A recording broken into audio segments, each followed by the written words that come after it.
Unknown planets, legendary battles and incredible stories await you here. But don't forget to be a part of this universe. Subscribe, like, comment, be a part of this great adventure. The message arrived in the dead of night, slicing through the quiet hum of human civilization like a scalpel through silk. Across cities, space stations, and distant colonies, every screen, every interface, every illuminated surface flickered and dimmed. Then, as if commanded by an unseen force, they all coalesced into a singular image. A figure, humanoid yet unervingly perfect, standing against a backdrop of void and steel. Behind it loomed the unmistakable silhouette of an armada. Towering dreadnoughts, sleek and precise in their construction, hung motionless in the abyss, their hulls gleaming under distant stars. Warships of countless designs, each belonging to a different species under the Galactic Council's command, formed an unbreakable wall of power. They were not arranged as an escort. They were a noose. Then came the voice, calm, deliberate, and utterly devoid of emotion. You are an anomaly. Your aggression, your unchecked expansion, your refusal to integrate.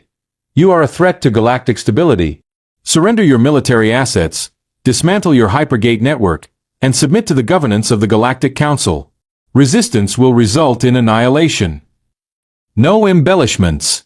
No theatrics. A simple demand followed by a single unspoken truth. There would be no negotiations. Then, as suddenly as it had appeared, the transmission ended. For a long moment, there was silence. Not the silence of fear, not the hush of a species caught unprepared, but something colder, calculation. Deep beneath the Earth's surface, beneath layers of reinforced steel and shielding, in the vast war rooms of humanity's most guarded installations, the real response had already begun. Generals leaned over strategic projections, their eyes scanning the holographic models of the incoming fleet. Scientists murmured calculations, adjusting orbital trajectories, estimating energy signatures. Intelligence officers sifted through classified reports, dissecting every word, every pause in the Council's transmission, searching for leverage. No one wasted time on panic. No one debated ethics or morality. The question was not whether the Council had the right to issue such an ultimatum. The question was simply this: how quickly could they be dismantled? For centuries, humanity had been underestimated. The same mistake, repeated throughout history, across battlefields and empires. The Romans had been seen as nothing more than warring tribes before they had crushed entire civilizations beneath their banners. The British had been a scattered island people before they commanded the seas. The Americans had been reckless upstarts before they had redefined the very nature of war. And now they were a young species standing at the threshold of galactic power. Too clever, too unpredictable, too dangerous to be left unchecked. The Council saw them as a problem to be contained. They didn't realize they had just walked into a war that had already been won. By the time the Council's fleet settled into position at the edge of the Sol system, humanity had already acted. The hyperlanes, the vast, invisible highways of faster-than-light travel, collapsed in a synchronized detonation of destabilization fields. What once had been open and direct paths now twisted into chaotic, impassable corridors of hyperspatial turbulence. The Council's armada, which had arrived with the confidence of invaders expecting swift dominance, suddenly found itself isolated, its escape routes severed. Across the vastness of human-controlled space, listening posts on the edges of occupied star systems flickered offline. Not because they had been attacked, but because they had been allowed to transmit until now. The Council spies, long hidden within human society, suddenly found their networks collapsing around them. Safe houses raided. Communications intercepted. Identities exposed. Not by accident, but because they had been permitted to operate, until this very moment. High above Mars, an invisible network of orbital defense platforms powered up in silence.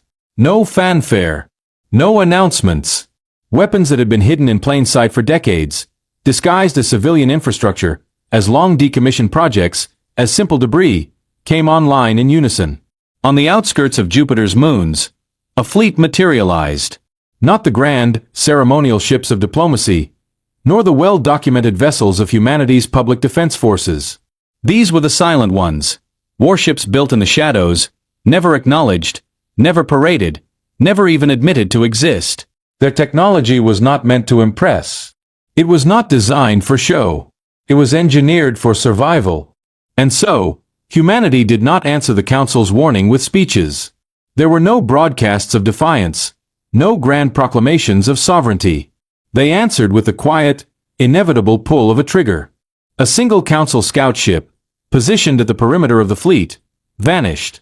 Not in a flash of light, not in a burst of fire, but in a whisper. One moment it was there, transmitting, monitoring. The next, it was simply gone, its atoms scattered into the void. A fraction of a second later, another ship disappeared. Then another. And another.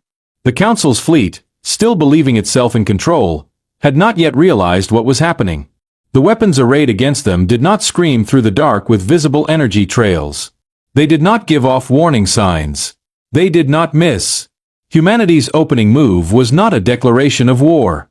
It was an execution. The Council's fleet drifted in the silent void, oblivious to the trap closing around them. From their vantage, they still held the advantage. Vast warships in perfect formation, weapons primed, shields humming with latent energy. They had arrived expecting a swift and uncontested victory, their numbers alone enough to force surrender. But space was not their ally. On the surface, the darkness between the stars seemed empty, indifferent. Yet it was anything but. Within that void, something lurked, unseen, unheard, waiting for the moment to strike. Humanity had spent centuries perfecting warfare, not through brute force, but through patience.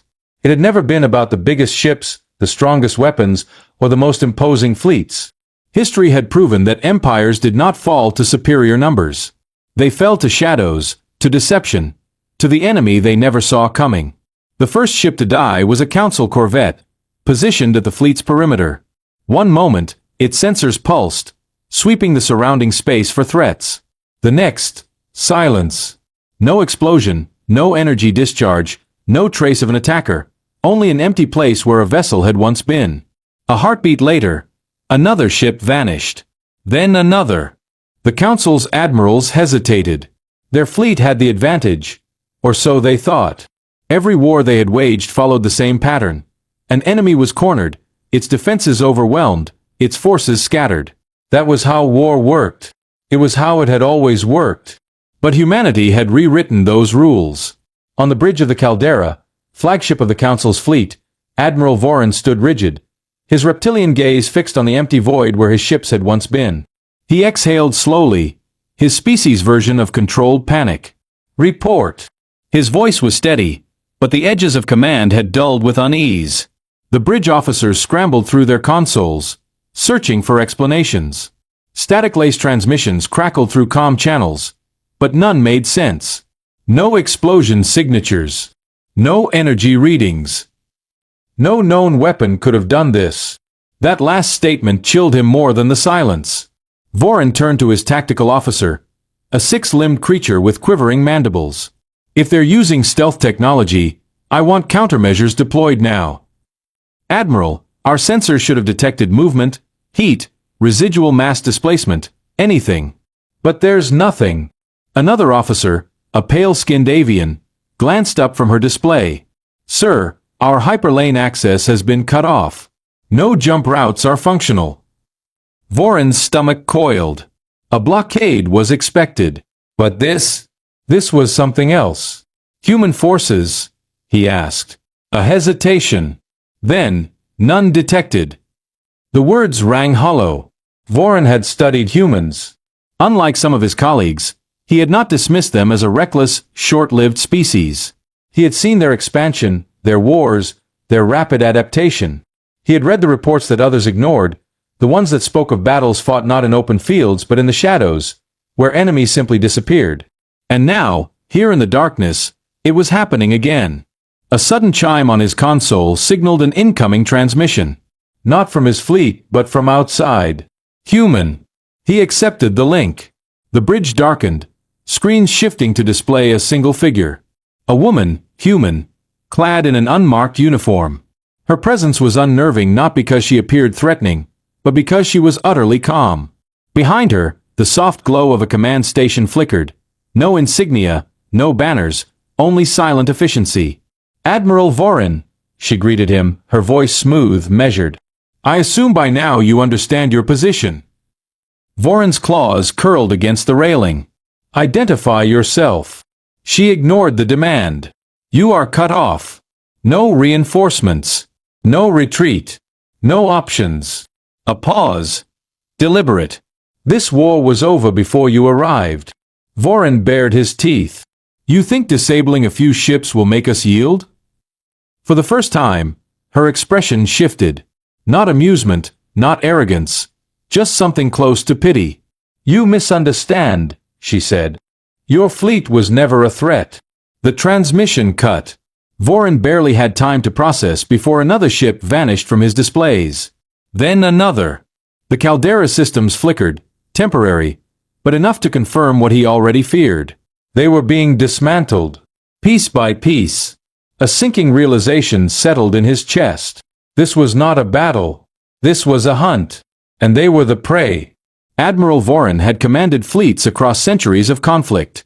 He had shattered sieges, crushed rebellions, and outmaneuvered some of the most brilliant tacticians in recorded history. He had seen empires collapse and had orchestrated the fall of entire worlds. And yet, standing on the bridge of the caldera, watching his fleet unravel before his eyes, he felt something foreign coiling in his chest. Dread. The Council had overestimated their strength. That much was undeniable.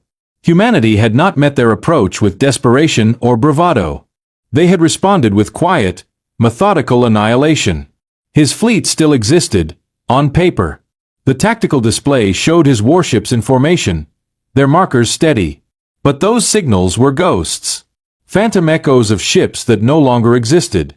The caldera's bridge was silent but charged, as if every officer on board had reached the same unspoken conclusion. They were already dead. Voron's clawed fingers curled against the metal railing. He had been played, led into a perfect snare, so flawlessly executed that the battle had ended before a single shot was fired. The humans had not hidden their strength. They had let the Council come, let them believe their own illusions of dominance. Then, once the noose had been tightened, they had begun the culling. Another ship winked out of existence. No explosion. No energy signature. No debris. Gone. His second-in-command, Tavel, a hardened strategist with dark, unblinking eyes, turned toward him, mandibles clicking in restrained anxiety. 39 ships lost, he reported, his voice eerily measured. 12 more unresponsive. Voron's jaw tightened. Cause. Tavel hesitated, glancing at the sensor readouts. No known energy signatures. No projectile impact. No trace of an attack. The implication settled over them like a burial shroud. The Council fleet was not being defeated. It was being erased. The bridge crew moved with practiced efficiency, but Voron could feel the undercurrent of fear infecting them. Not fear of battle. They had all known the risk of war. This was something worse. The terror of the unknown. Voron had studied human warfare. The Council had dismissed their rise as reckless ambition, a product of luck and opportunism. But Voron had seen the deeper pattern, the relentless drive beneath their expansion. They did not fight for territory. They did not fight for glory. They fought to win. And they had been planning for this war far longer than the Council had realized. The hum of the bridge dimmed as an incoming transmission flickered onto the main display. She was back. The woman from before. The same unmarked uniform. The same unreadable expression. No insignia, no rank. Only cold, unwavering certainty. Admiral Voron. Her voice was steady. We should talk. Voron's claws tightened around the railing. I do not negotiate with insurgents. She exhaled, as if mildly disappointed.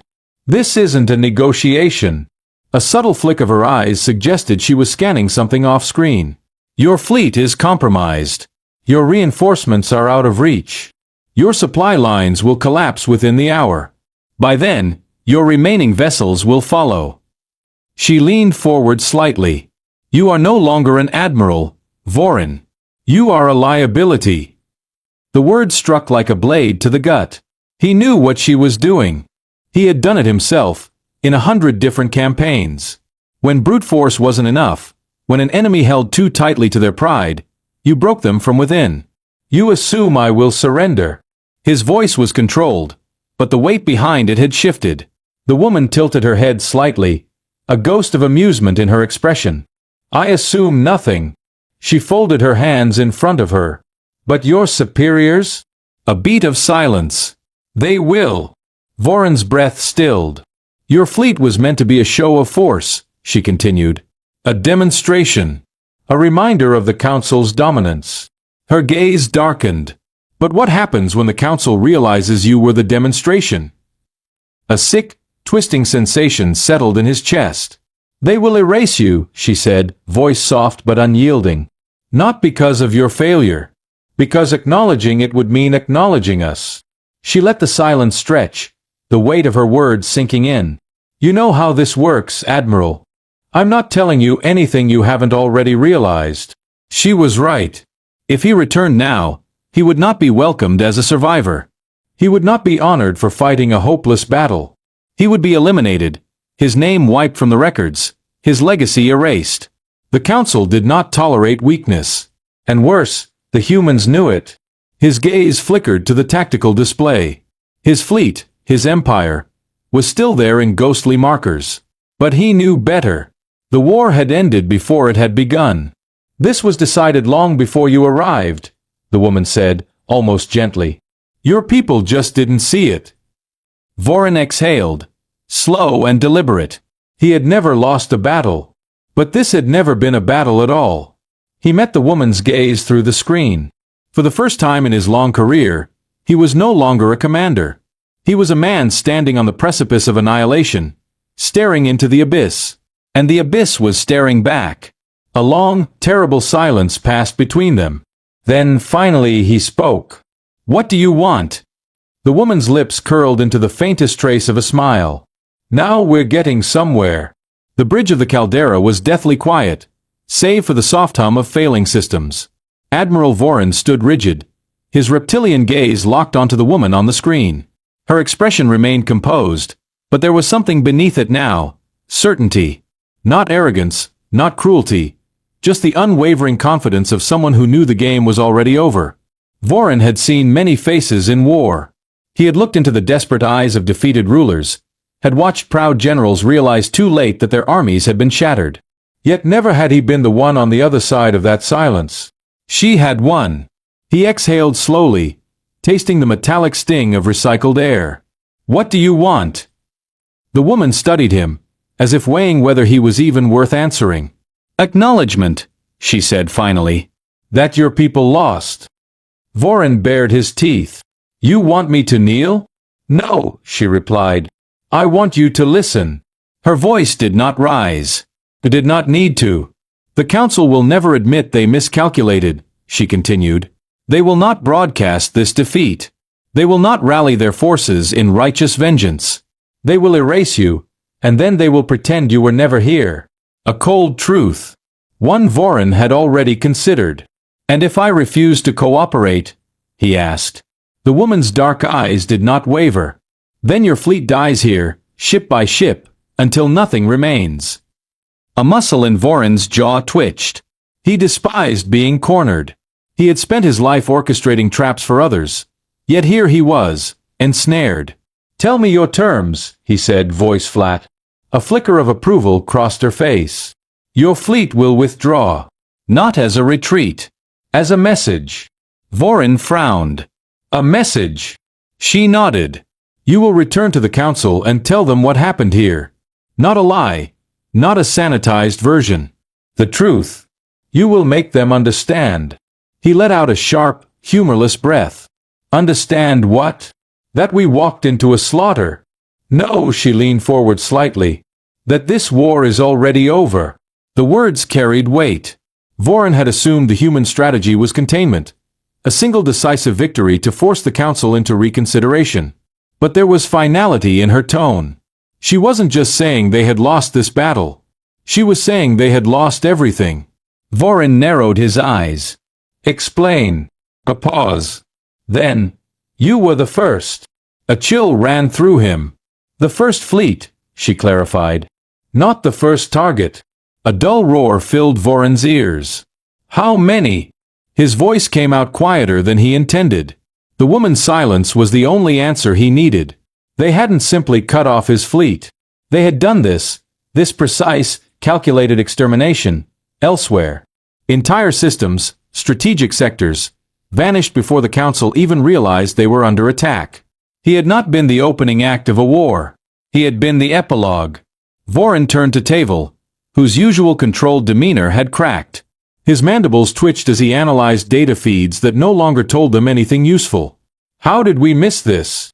Vorin murmured, more to himself than anyone else. The woman answered anyway. "You never saw us as equals," she said. "You assumed we would fight the way you do. You assumed we would push outward, seize territory, make bold declarations." A pause. "But we had no interest in conquest. Only control. Control. That was the piece the Council had never considered. Humanity had spent decades, perhaps centuries, watching, learning the invisible architecture of the galactic order, studying its weaknesses, its dependencies, its illusions of strength.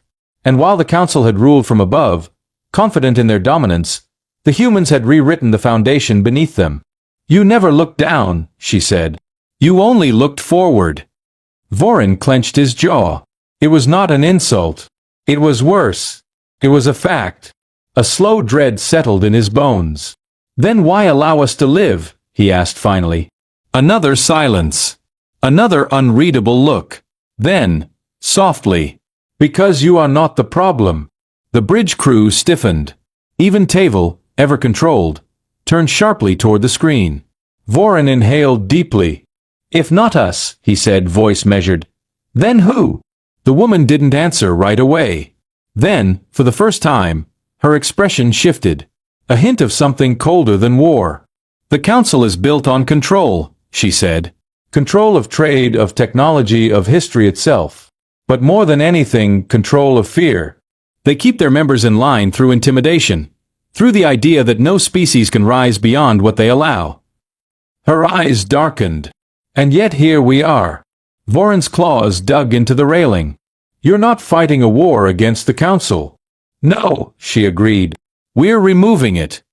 It wasn't a declaration of war. It was an obituary. Vorin had spent his entire life believing the Council was unshakable, that it had always existed and always would exist. And yet, in the span of a single battle, not even a battle, but an execution, that foundation had begun to crack. He had believed he was the apex of this war. But he was just another relic, standing on the precipice of something far greater than himself. The woman straightened. "Leave, Admiral. Take your remaining ships.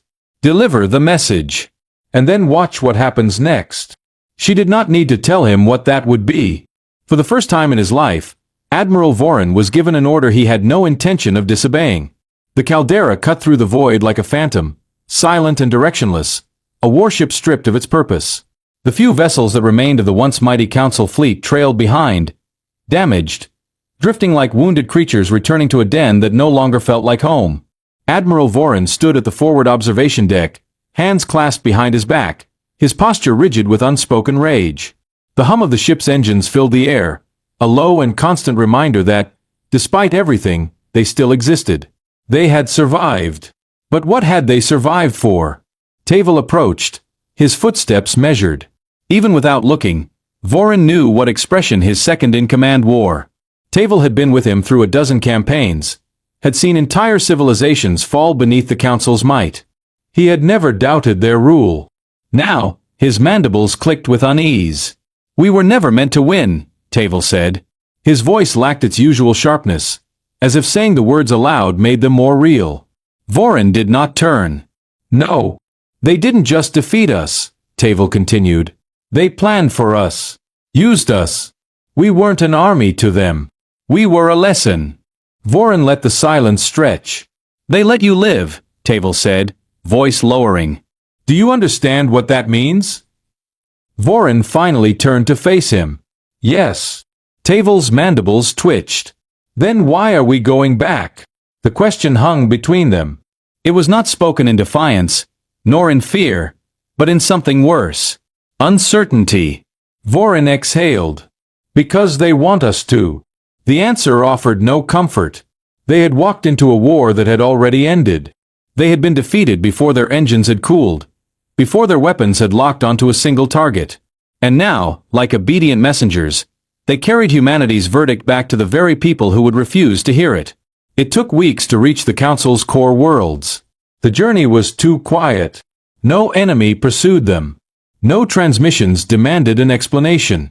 The hyperlanes lay untouched, open as though nothing had ever happened. The humans had no interest in a chase. Their war was already over.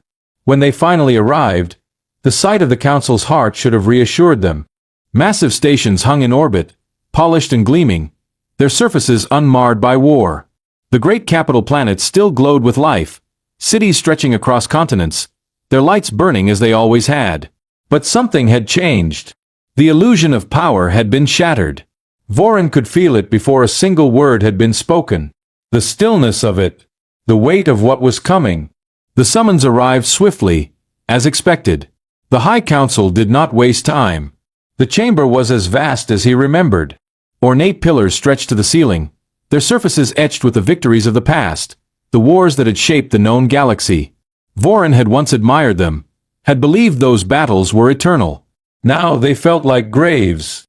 At the center of the chamber, beneath a golden dome of artificial light, sat the speaker. A being of immense stature, 6 eyes gleaming, draped in the ceremonial robes of a ruler who had never known fear. His gaze bore into Vorin as he stepped forward, every movement in the room measured, expectant. "Admiral," the speaker said, his voice heavy with expectation. "Explain yourself." Vorin stood tall. The fleet was defeated. A ripple of disbelief moved through the chamber. A thing like fire, low and slow, growing with each passing second. "Defeated," the speaker repeated, each syllable deliberate. "By humans." Vorin did not blink. "Yes." A voice cut through the tension like a blade. "Impossible." Counselor Jorik, pale and poised, sneered from his seat.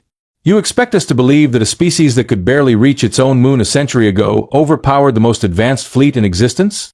"Yes," Vorin said simply. The murmurs swelled into open discord. Denial. He could see it in their faces. They would not accept it. They could not accept it. The speaker leaned forward slightly. "Explain how." Vorin's breath was slow and measured. "We walked into a war that had already ended. They had been preparing for this for decades. Maybe longer. They severed our hyperlanes, infiltrated our networks, disabled our ships without firing a visible shot." His voice tightened. "They dismantled us before we even arrived." Jorik scoffed. "And yet you are here. If they were as unstoppable as you claim, you would not be standing before us." Vorin allowed himself the faintest of smiles. "They let me live to bring you this message." Jorik's expression soured. "And what message is that?" Vorin's voice was steady. "That the war is over." A heavy silence fell over the chamber. Jorik exhaled sharply. "Over." His tone turned scornful. "They have not attacked our worlds. They have made no demands. They do not seek our surrender."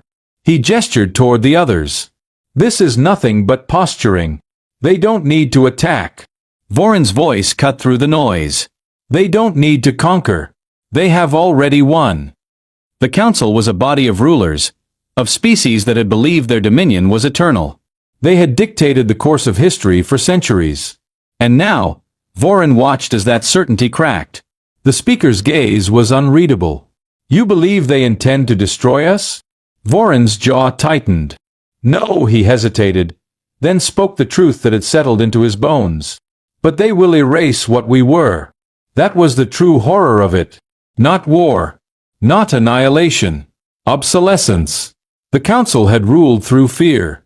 Through order. Through the illusion that they were untouchable. And now, they were being offered a single bitter choice. Accept reality, or be forgotten. The speaker's expression did not change. Jorik's lips curled. "And what do you suggest, Admiral?"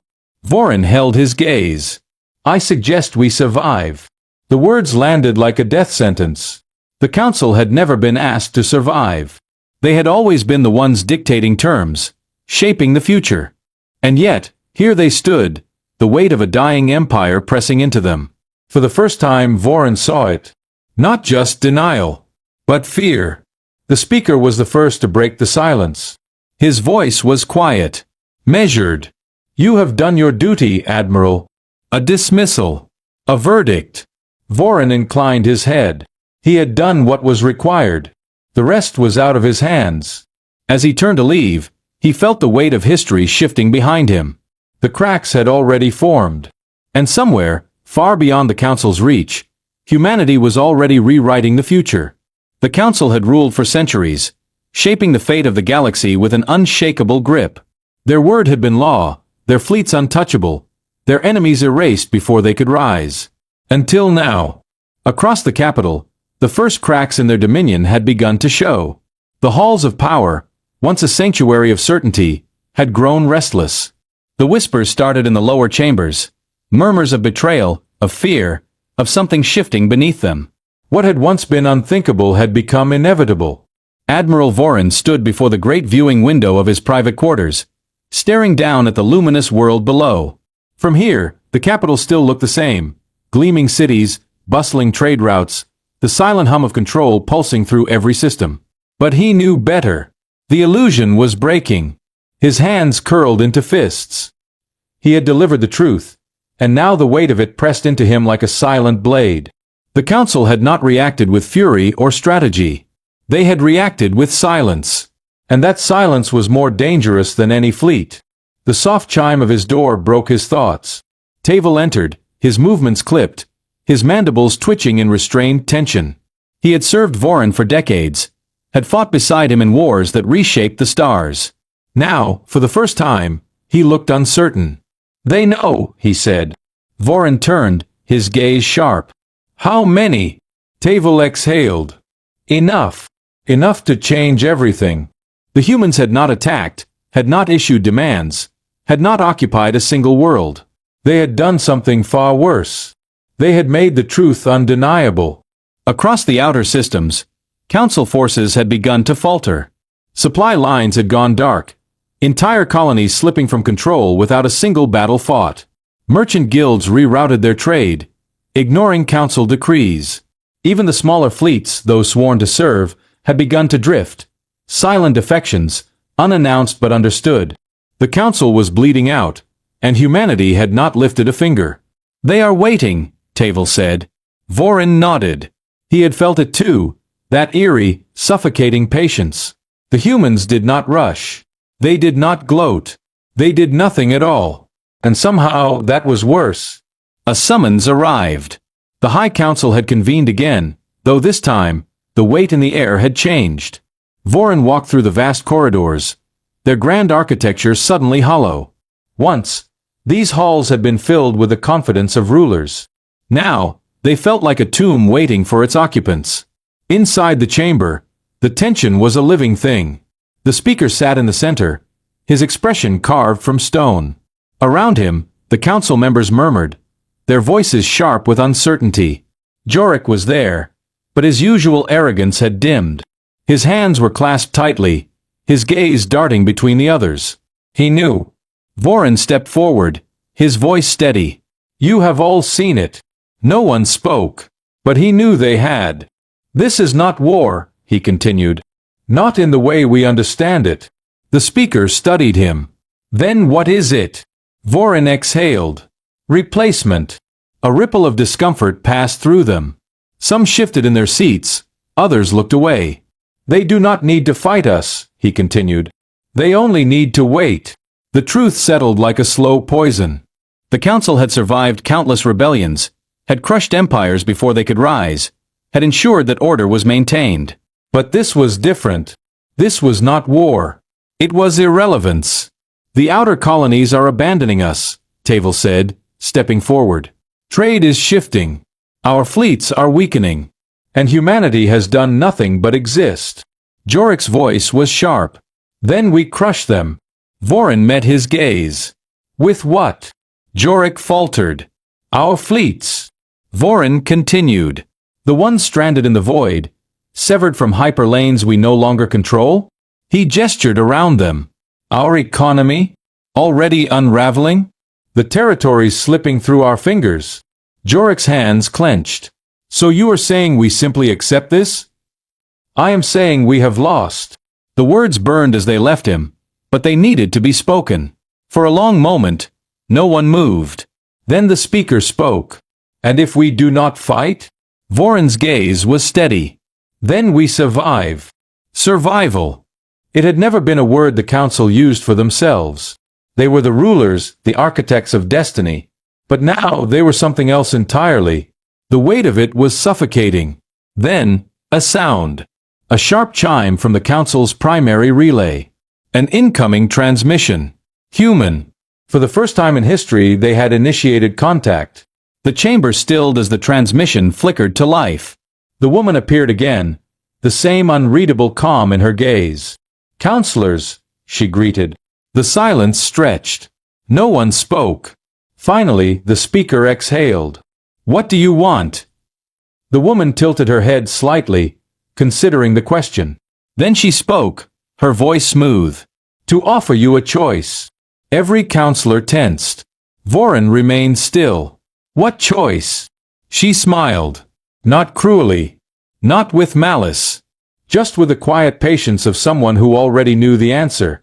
"To step aside," she said, "or be forgotten. No threats. No ultimatums. Just reality." A final silence stretched. And in that silence the council fell.